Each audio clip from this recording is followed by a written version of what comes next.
Hello guys, dito pag-uusapan natin ang mga ability ni Moskov at tuturuan ko kayo kung paano gamitin ng tama.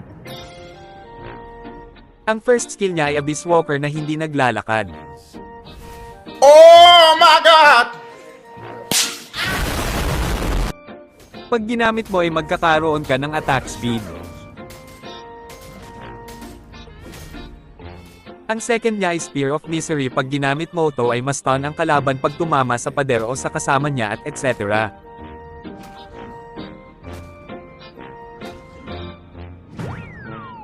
The glory of the desert lies forgotten, buried deep beneath the shades. Ang ulti naman niya ito aga na lang natin ng Spear of Dislocation.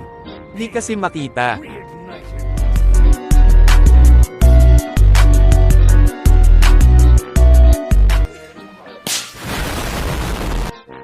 Pag ginamit mo naman ito magkakaroon ka ng side mirror na bilog sa gilid at pag tumama sa kalaban ay pwede kang mag-teleport sa kalaban.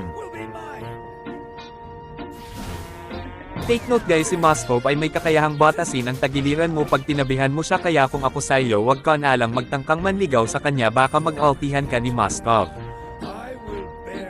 Ito ang build ko at gagamitin kong spell pag bogbog sa'yo. Ito yung patunay kung gaano ka-effective ang build at spell ko. Huwag nyo na lang tignan ang deaths, ang importante ang mga highlights at no mistaken na pana. Hindi kayo maging ihanay sa dati yung in-scroll. Ngayon sa lakas ko pag bumundol, yan ay ganyan pag nagpalindol. Kamusta lahat ng mapagmaliit? Ngayon yung subukan man lait ulit. Ganyan lang talaga yung mga inggit, galit na galit sila sa malulupit. Kaya pasensya pag may nahagip, sarap pa sa piling ano masakit. Ganyan talaga paglaban sa loob mong humanga at pagtakot kong bumili. Puta diba napakasaktan? Ginigiit na wala akong talento pero isa ka sa napalakpak. Sigit-sigilan nakakaputak, sa padinig mo ay isalpak. At na mahina laman na awitin hanggang sa ang utak mo'y mabakbak. Ano masarap ba?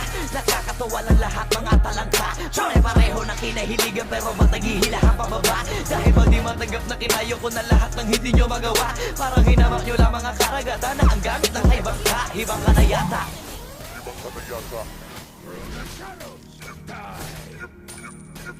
Ibang ka na yata.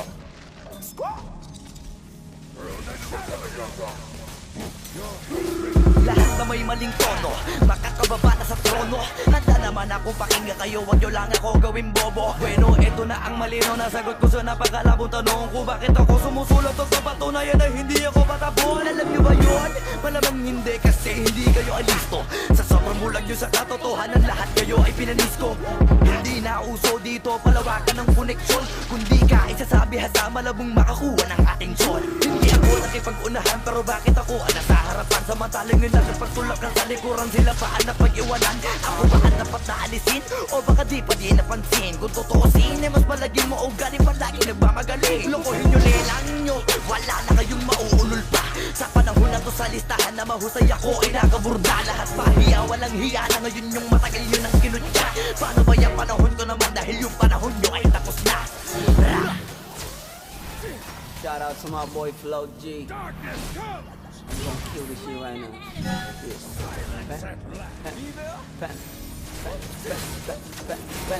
Ang mundong to'y lunod sa inggit, puro linta ko magsisiksik. Kapag may bago na ko antimano, tingin na agad nagsusumiksik. Kaso iba ko pag may nakita ko, meron na agad ako na bagong plano kung paano maglaho yung taong ayaw mag-iba. Yung papalitan ko na ng bago.